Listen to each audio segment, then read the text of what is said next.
UK का visa किसको मिलता है, इसकी फ़ीस कितनी है, इसका प्रोसेस क्या है, इसका प्रोसेसिंग टाइम क्या है और बैंक स्टेटमेंट कितनी होनी चाहिए। जितने भी क्वेश्चंस आपने मेरी वीडियोस के नीचे पूछे हैं, आज उन सारे क्वेश्चंस का आंसर मैं आपको करूंगा। तो वीडियो एंड तक ज़रूर देखिएगा और वीडियो अच्छी लगे तो वीडियो को लाइक ज़रूर कर दिया करें और चैनल को ज़रूर सब्सक्राइब कर दिया करें। इससे ज़रा मोटिवेशन होती है मुझे मज़ीद वीडियोज़ बनाने के लिए। अस्सलाम वालेकुम, welcome back to my channel Shahzain Yasir. आज हमने स्पेसिफिकली बात करनी है यूके के स्टैंडर्ड विजिटर वीज़ा के बारे में और मेरी काफ़ी सारी वीडियोस के नीचे आप लोग कमेंट्स करते हैं, तो मैं उन कमेंट्स का, उन क्वेश्चंस का वन बाय वन आपको आंसर करूंगा। और ये मेरा अपना पर्सनल एक्सपीरियंस है कि मैंने यूके का वीज़ा किस तरह लिया था। उन सारे क्वेश्चंस का जो आंसर होगा मेरे अपने पर्सनल एक्सपीरियंस पे बेस करता होगा। अपना यूके का वीज़ा हासिल किया है मैं, मेरी मिसेज़ और मेरे बेटे का, 3 लोगों का वीज़ा हुआ था और मैं अपना एक्सपीरियंस आपके साथ शेयर करता हूँ। तो सबसे पहला क्वेश्चन ये है कि यूके का वीज़ा किसको मिलता है। अगर आप एक बिजनेसमैन है या आप जॉब करते हैं, स्पेसिफिकली अगर आप अपना सोर्स ऑफ इनकम जो है उसको अगर आप एक्सप्लेन कर सकते हैं, अगर आप जॉब करते हैं या बिजनेस करते हैं, तो फिर आप यूके का विजिट वीज़ा हासिल कर सकते हैं। जो जॉब वाले हैं अब वो ये क्वेश्चन भी करते हैं कि जी सैलरी कितनी होनी चाहिए। अब देखें, यूके का विजिट वीज़ा अप्लाई करने के लिए आपको सिर्फ £100 फीस ही चाहिए होती है। यूके का जो स्टैंडर्ड विजिटर वीज़ा, उसकी फ़ीस का भी चलो मैं आपको आंसर कर दूं कि इसकी जो फ़ीस है वो टोटली £100 है। अगर कोई एम्प्लॉई है और वो यूके का विजिट करना चाह रहा है और अपनी वो एप्लीकेशन में कहता है कि जी मैं एक टूरिस्ट हूँ और मैं यूके विजिट के लिए आना चाह रहा हूँ और मैंने यूके एक्सप्लोर करना है, अब उसकी जो सैलरी है वो इस चीज़ को शो तो करे कि इसके पास इनफ फंड्स हैं जिसकी बेस पे ये यूके का विजिट कर सकता है। तो उसके लिए जो सैलरी देखी गई है, जो सैलरी होनी चाहिए वो एटलीस्ट 2 लाख होनी चाहिए आजकल के दौर के हिसाब से। 1 लाख सैलरी वाले भी लोग अप्लाई कर सकते हैं, लेकिन 1 लाख सैलरी के अगेंस्ट जो आपकी बैंक स्टेटमेंट होगी वो ऑब्वियसली थोड़ी कम होगी, तो उस बैंक स्टेटमेंट पे आपको वीज़ा बड़ी मुश्किल से मिलेगा। अब बैंक स्टेटमेंट की बात कर लें, मोस्टली लोग पूछते हैं जी बैंक स्टेटमेंट कितनी होनी चाहिए। अगर आप इंडिविजुअल हैं, एक बंदा अप्लाई कर रहा है, तो उसके अकाउंट में एटलीस्ट 15 से 20 लाख पाक रुपीस होने चाहिए, चाहे वो बिजनेसमैन है चाहे वो जॉब कर रहा है। अब देख लें, जॉब करते हुए बंदे के अगर अकाउंट में 15-20 लाख है तो अब देख लें उसकी सैलरी कितनी होनी चाहिए। उसकी सैलरी एटलीस्ट 2 लाख अगर होती है तो उसमें वीज़ा के चांसेस काफ़ी ज़्यादा बेहतर हो जाते हैं। यूके की वीज़ा एप्लीकेशन का प्रोसेस क्या होता है। यूके की जो वीज़ा एप्लीकेशन है उसका प्रोसेस ऑनलाइन है, आप इसको घर बैठे खुद से अप्लाई कर सकते हैं, कोई भी चीज़ मुश्किल नहीं है और बहुत ही इजी एप्लीकेशन है। उसके सारे जो फॉर्म्स हैं आप इजीली सारे पेजेस को आप फिल कर सकते हैं। यूके की ऑफिशियल वेबसाइट का लिंक भी मैं आपको डिस्क्रिप्शन में दे देता हूँ, उस पर जाके आप अपना अकाउंट जनरेट करें और उसके बाद उस एप्लीकेशन को फिल करना शुरू करें। मैंने लास्ट वीडियो में भी कहा था, अगर आपने यूके का विजिट वीज़ा नहीं भी अप्लाई करना तो एटलीस्ट उस पर जाके लॉग इन हो जाए जो यूके की ऑफिशियल वेबसाइट है, और जो विजिट वीज़ा का फॉर्म है या एप्लीकेशन जो है उसको फिल तो करना शुरू करें, क्योंकि फिल करते हुए ऑलमोस्ट वो 8 से 9 पेजेस होते हैं। अब उनको फिल करना शुरू करें, अपनी सारी डिटेल्स दें, उसमें देखें वो क्या क्या पूछते हैं। वो ट्रैवल हिस्ट्री के बारे में पूछेंगे, आपकी स्टेटमेंट के बारे में पूछेंगे, उसके अलावा आपके सोर्स ऑफ इनकम के बारे में पूछेंगे, आपकी जॉब है तो जॉब के बारे में पूछेंगे। तो उस फॉर्म को आप फिल तो करना शुरू करें। जब फीस पे करने वाला बिल्कुल एंड पे आता है, आप फीस पे करने से पहले जितने उसके पेजेस हैं उनको फिल तो करें, ताकि आपको आइडिया हो जाए कि यूके का विजिट वीज़ा अप्लाई करने के लिए आपको क्या क्या चीज़ें रिक्वायर होंगी, ताकि जब आपने एक्चुअल में उसको अप्लाई करना है तो वो सारी चीज़ें आपको पहले से मालूम हो। नेक्स्ट क्वेश्चन है जी कि यूके का वीज़ा प्रोसेस टाइम।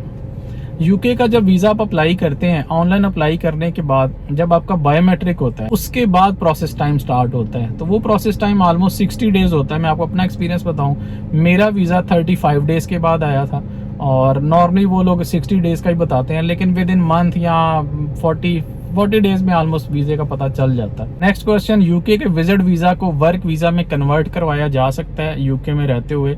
तो ये बिल्कुल भी पॉसिबल नहीं है। यूके का विजिट वीज़ा कभी भी वर्क परमिट या वर्क वीज़ा में डायरेक्टली चेंज नहीं होता। आप विजिट वीज़ा में यूके में आके जॉब सर्च तो कर सकते हैं, लेकिन वो जॉब हासिल करने के बाद आपका जो जॉब लेटर होता है, बेसिकली स्पॉन्सर्ड जॉब आपको चाहिए होती है, तो स्पॉन्सर लेटर जो आपका होता है वो लेके आप होम कंट्री में वापस आएंगे और दोबारा से अपना जो वर्क वीज़ा है उसको अप्लाई करेंगे। तो विजिट वीज़ा पे रहते हुए आप अपना वीज़ा कन्वर्ट नहीं करवा सकते किसी भी किस्म के वीज़ा में। नेक्स्ट क्वेश्चन है जी, स्पॉन्सर लेटर के बगैर वीज़ा अप्लाई हो जाता है? जी बिल्कुल, वीज़ा अप्लाई हो जाता है, लेकिन अगर आपके पास स्पॉन्सर है, अगर यूके में रहता हुआ आपका कोई ब्लड रिलेशन, आपका भाई है, आपकी बहन है, या पेरेंट्स में से कोई है, तो अगर वो आपको इनवाइट करते हैं यूके विजिट के लिए, तो उसमें आपके वीज़ा के चांसेस बहुत ज़्यादा बढ़ जाते हैं। ऐसे केस में आपको बहुत ज़्यादा ट्रैवल हिस्ट्री की भी ज़रूरत नहीं है और बैंक स्टेटमेंट की भी बहुत ज़्यादा ज़रूरत नहीं होती अगर आपका ब्लड रिलेशन यूके में है, क्योंकि ब्लड रिलेशन जब आपको स्पॉन्सर करता है तो स्पॉन्सर लेटर में क्लियरली मेंशन कर देता है कि इसको मैं यूके बुलाना चाह रहा हूँ विजिट के लिए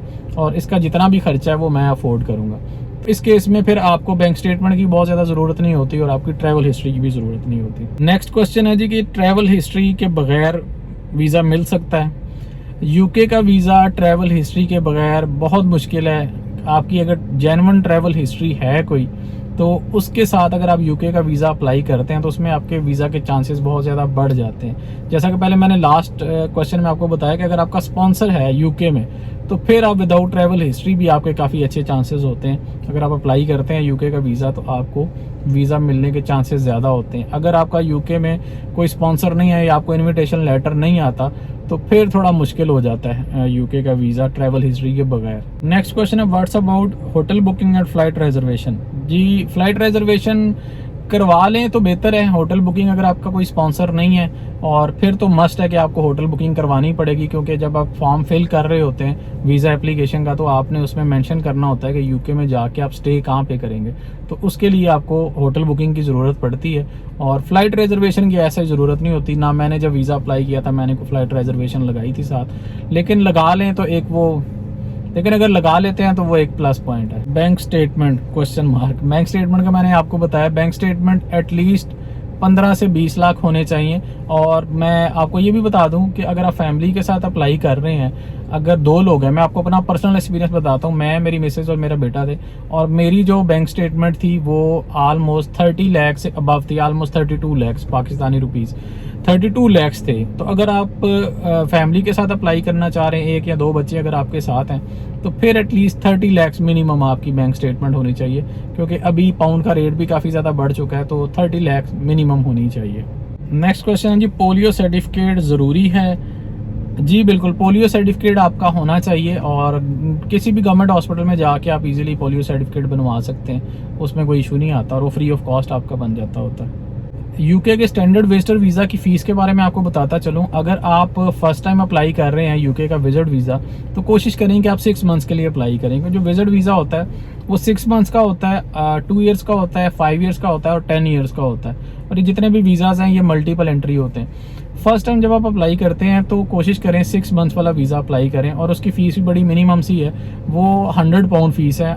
आजकल के टाइम के हिसाब से देखें तो पाउंड का रेट पाकिस्तानी रुपीज़ में ऑलमोस्ट 380 का है, तो ये ऑलमोस्ट कोई 38,000 39,000 आपके ये लगेंगे। जब आप वीज़ा अप्लाई करते हैं तो एंड पे लास्ट पेज आता है कि आप अपनी फ़ीस पे करें, उसमें आप अपने ATM कार्ड या क्रेडिट कार्ड से फ़ीस को पे कर सकते हैं। वो मैंने भी इसी तरह ही फ़ीस अपनी पे की थी अपने ATM कार्ड से। यूके की जो अपॉइंटमेंट है वो फ्री ऑफ कॉस्ट होती है। जब आप एप्लीकेशन फिल कर लेते हैं और आप फ़ीस पे कर दें तो आपको ऑटोमेटिकली अपॉइंटमेंट वाले पेज पे शिफ्ट कर दिया जाता है और अपने पसंद की आप अपॉइंटमेंट चूज़ कर सकते हैं। अपॉइंटमेंट के बारे में आपको बताता चलूँ तो ये कोई लंबे टाइम की अपॉइंटमेंट नहीं आपको मिलती। जब आप अपनी वीज़ा एप्लीकेशन फ़ाइल करते हैं और फ़ीस पे करते हैं तो उसी टाइम पे आपकी जो वीज़ा एप्लीकेशन है वो अपॉइंटमेंट वाले पेज पे शिफ्ट हो जाती है, तो वहाँ से आप अपनी अपॉइंटमेंट को चूज़ कर सकते हैं। मुझे जो अपॉइंटमेंट मिली थी तो वो वेरी नेक्स्ट वीक की मुझे मिल गई थी। सपोज उस दिन वेडनेसडे था तो नेक्स्ट वेडनेसडे की मुझे अपॉइंटमेंट मिल गई थी।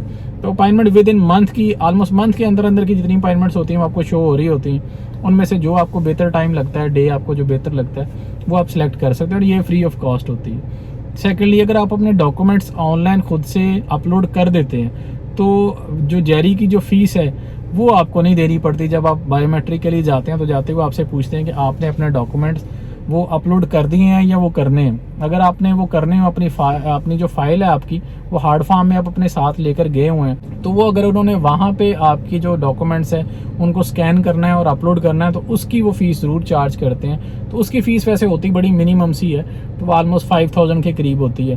तो 100 पाउंड्स आपके ये हो गए, और ऑलमोस्ट 4-5 हज़ार आपके वहाँ पे वो जो स्कैन करते हैं आपके डॉक्यूमेंट्स और अपलोड करते हैं उसमें आपको देने पड़ते हैं। एक क्वेश्चन जी बड़ा इंपॉर्टेंट है कि आपने प्रूफ्स देने होते हैं अपने सोर्स ऑफ इनकम के। अगर आप जॉब कर रहे हैं तो आपका जॉब लेटर होना चाहिए, और आप जब वीज़ा फाइल कर रहे हैं तो लीव लेटर भी होना चाहिए। उसमें सारी चीज़ें क्लियरली मेंशन होनी चाहिए आपके जॉब लेटर के अंदर भी कि ये बंदा इतने अरसे से हमारे साथ जॉब कर रहा है और ये इतने दिनों के लिए यूके का विजिट करना चाह रहा है, इसको हॉलीडेज़ हैं तो हम उस चीज़ को अलाउ कर रहे हैं कि इसकी हॉलीडेज़ हैं और ये हॉलीडेज़ के लिए जा सकता है। नेक्स्ट क्वेश्चन है जी, कितने दिन के लिए अप्लाई करना चाहिए? यूके का विजिट वीज़ा जब भी आप अप्लाई करें तो 15 डेज से लेके ऑलमोस्ट 1 मंथ के लिए आप उसमें मेंशन करें। 15 डेज़ का करें, 3 वीक्स का करें या 1 मंथ का करें, लेकिन सबसे बेहतर जो होता है आप 15 दिन के लिए उसमें मेंशन करें कि मैं 15 डेज़ के लिए यूके का विजिट करना चाह रहा हूँ, यूके को एक्सप्लोर करना चाह रहा हूँ, टूरिज्म पर्पज़ के लिए मैं आना चाह रहा हूँ। नेक्स्ट क्वेश्चन है जी, कवर लेटर। कवर लेटर में आपको एक स्टोरी बतानी पड़ती है कि मैं क्या करता हूँ। मैं आपको सिंपल सा करके बताता हूँ। मेरी डिटेल वीडियो कवर लेटर के ऊपर है, वो मैं उसका लिंक आपको डिस्क्रिप्शन में दे देता हूँ, उस पर जाके आप देख सकते हैं। तो कवर लेटर में बेसिकली आपने अपने बारे में बताना होता है कि मैं क्या कर रहा हूँ। सपोज अगर आप बिजनेस कर रहे हैं तो कितने अरसे से कर रहे हैं, आपकी जो स्टेटमेंट है उसमें क्लोजिंग बैलेंस जो है वो कितना है, और यूके आप क्यों जाना चाह रहे हैं। क्यों वाला जो क्वेश्चन है ना, ये बड़ा इंपॉर्टेंट होता है कि क्यों जाना चाह रहे हैं। तो वो आप कोई भी वीज़ा अप्लाई कर रहे हैं, चाहे यूके का है, यूएस का है, कनाडा का है, शेंजन है, तो ये जो क्यों है ना, इसको आपने एक्सप्लेन करना होता है कि मैं क्यों जाना चाह रहा हूँ। और एक्सप्लेन जब करते हैं और क्यों में आपने ये भी एक्सप्लेन करना होता है कि मैं अपना विजिट कंप्लीट करके अपने कंट्री में वापस आ जाऊँ। इसलिए कहते हैं कि आपकी जो टाइज़ हैं वो बड़ी स्ट्रांगली आपने शो करनी होती है वीज़ा एप्लीकेशन के अंदर।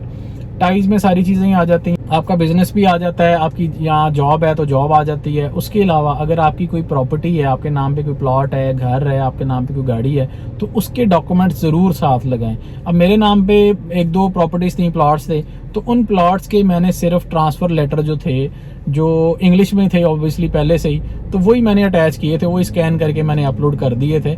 अगर आपकी कोई प्रॉपर्टी जो जिनकी फ़र्द वगैरह होती है, अगर वो उर्दू में है तो उसको आप ट्रांसलेट करवाना पड़ता है। तो अदरवाइज़ अगर कोई ट्रांसफ़र लेटर है या गाड़ी आपके नाम पे है तो उसका वो जो इंग्लिश का लेटर होता है जस्ट वो उसके साथ आप लगा सकते हैं, तो वो भी एक प्रूफ होता है कि इस बंदे के पास ये प्रॉपर्टी है। तो ये सारी चीज़ें जो होती हैं ये आपकी टाइज़ में आ जाती हैं। टाइज़ में इसके अलावा आपको आपका FRC जो होता है, फैमिली रजिस्ट्रेशन सर्टिफिकेट, MRC अगर आप मैरिड हैं तो वो अटैच करना पड़ता है। मैरिज रजिस्ट्रेशन सर्टिफिकेट जो नादरा से इजीली मिल जाता है, ऑलमोस्ट उसकी फ़ीस भी 1000 के करीब है, तो वो आपको मिल जाता है। ये FRC और MRC आपको ज़रूर लगाना चाहिए साथ। इससे आपकी जो आपके होम कंट्री के साथ टाइज़ हैं वो स्ट्रांगली उसके साथ शो हो रही होती है कि आपकी पूरी फैमिली पाकिस्तान में है और आप यूके का विजिट वीज़ा अप्लाई कर रहे हैं, तो विजिट करके तो आप अपनी होम कंट्री में वापस आ जाएंगे। तो ये सारी चीज़ें आपने क्लियरली मेंशन भी करनी होती है अपने कवर लेटर के अंदर भी। नेक्स्ट क्वेश्चन है जी, TB सर्टिफिकेट। तो विजिट वीज़ा जब आप अप्लाई कर रहे हैं तो विजिट वीज़ा में TB टेस्ट करवाना आपको ज़रूरी नहीं है, और TB टेस्ट का जो सर्टिफिकेट है वो भी लगाना बिल्कुल ज़रूरी नहीं है। मैंने भी नहीं लगाया था, ना मेरी मिसेज़ ने लगाया था, तो हमें वीज़ा अल्लाह का शुक्र है कि मिल भी गया था। तो TB टेस्ट लगाने की ज़रूरत नहीं होती, सिर्फ जो पोलियो का सर्टिफिकेट है वो आपको लगाने की ज़रूरत है। TB टेस्ट आपको जब आप स्टडी वीज़ा अप्लाई करते हैं उसमें बहुत मस्ट होता है, वो आपको लगाना पड़ता है। ये थे जी सारे क्वेश्चंस। मैंने कोशिश की है कि सारे क्वेश्चंस का डिटेल में और थोड़ा सिंपल करके आपको बताऊं, और कोई क्वेश्चन अगर रह गया हो आपका, मज़ीद कोई क्वेश्चन है तो ज़रूर आप कमेंट कर सकते हैं, मैं आपको होपफुली उसका आंसर ज़रूर करूंगा। तो ये थी जी आज की वीडियो। होपफुली आज की वीडियो आपको अच्छी लगी होगी। अच्छी लगी है तो वीडियो को लाइक ज़रूर कर दिया करें और कमेंट्स में ज़रूर बता दिया करें कि वीडियो अच्छी लगी है। कोई क्वेश्चन हो तो ज़रूर पूछ लिया करें, और चैनल को ज़रूर सब्सक्राइब कर दिया करें, इससे ज़रा मोटिवेशन होती है मुझे मज़ीद वीडियोस बनाने के लिए। मिलते हैं नेक्स्ट वीडियो में। Thank you so much for watching. अल्लाह हाफिज़।